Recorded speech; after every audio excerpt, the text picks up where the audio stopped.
Then we turned it around and had to do it because Washington was shut down. We had to work overnight, and this did not happen because of me, but it happened because of Kathy Payton, the president and CEO of Fifth Ward Community Redevelopment Cooperation, happened because of Adriel Jones, Palmer, on our staff, and all of our staff members. Thank you so very much. If you're a member of Pleasant Hill staff and Fifth Ward Community Redevelopment staff, if you just wave your hand wherever you are, thank you all so very, very much. I appreciate you all. Appreciate you so very much. Thank you so very much. Thank you so very much. And 18th Congressional District staff, if you all can wave, we are few in number but strong in heart. Thank you all so very much for what you have done. Thank you, Glenn Rushing, the Chief of Staff. I want to yield to the Commissioner Rodney Ellis, and I'll take a final minute, and then John Lewis is coming, because I want to just say results. Commissioner, thank you for your leadership and vision. Thank you. Look, very briefly, I want to get your attention to think about this. We covered a lot of issues today. We know criminal justice reform is a complex issue. But you ought to also make sure you focus on the issue when it's ripe. So Rep. Lawson years ago was to create that public defender's office. The time was right, it was right. There'll be a battle expanded later on. It only handles 9% of the cases, so we got more of a fight to do. Give you a little history lesson. Anybody heard of Brown versus the Board of Education? Yes, sir. Yeah. Anybody heard of Sweat versus Painter? Yes, sir. Now I'm telling you that for a reason. Houston's at the crossroads on a case as big as Brown versus the Board of Education. To get to Brown, Attorney Thurgood Marshall first had to have Sweat. If you want to bring light to a dark place, you go to a dark place. Texas Southern was created because the University of Texas did not want to let black people in. So before Thurgood Marshall would go and try and integrate public schools, elementary schools, they couldn't take that. That's going too far. First you start with a university.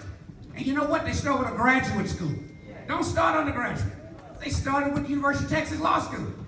Houston's at the crossroads because the first black person to go to a public university in the South, a public one, was John Chase.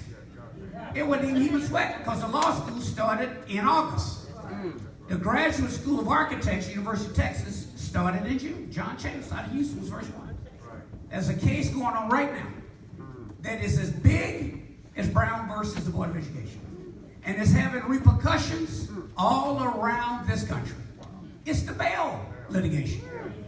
That's in federal court right now. Don't you skip that.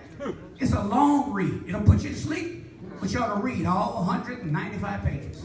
Written by a well-respected Republican federal judge who's the presiding judge of this district. You ought to read it. You just call my office and the Congresswoman's office will give it to you. Here's the concept on bail.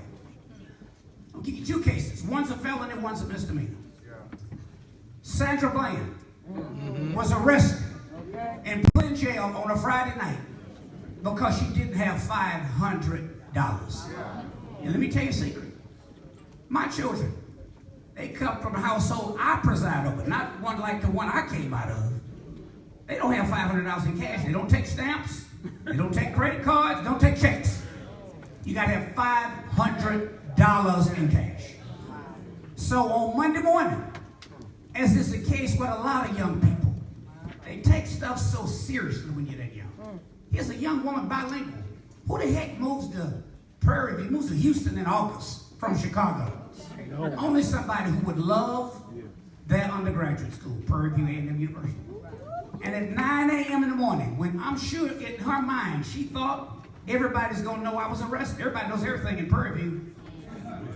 And if she committed suicide, if she did, I don't know, that would have happened at 9 a.m. Monday. She didn't have $500. Then you take Mr. Robert Dersh. Remember that case? Accused of, this is felony, accused of chopping somebody's head off, throwing it in the Gulf of Mexico. He had a good lawyer, my neighbor.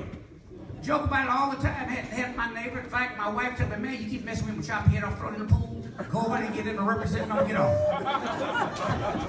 He had money. Look, hey, I chaired the Board of Innocence Project for 14 years. All people are innocent until proven guilty. But he had a good lawyer. He posted the bail. Paid cash. Got on a private plane, skied up. They found him in Los Angeles, Congressman. A couple of years later, allegedly about to chop somebody else's head off. He had money. Here's the principle. the concept, if you have money and you get out, but you don't have money, you stay in violation of Equal Protection Clause of the United States Constitution. So don't let this issue, any pressure you can put on bail in Harris County, it's leading to change in bail all around this country. Our county spent over $5 million fighting the lawsuit. They want to take it all the way back to the Fifth Circuit, which is historically the anti-civil rights circuit. It's an important case, so don't forget it. Thank you, Congressman.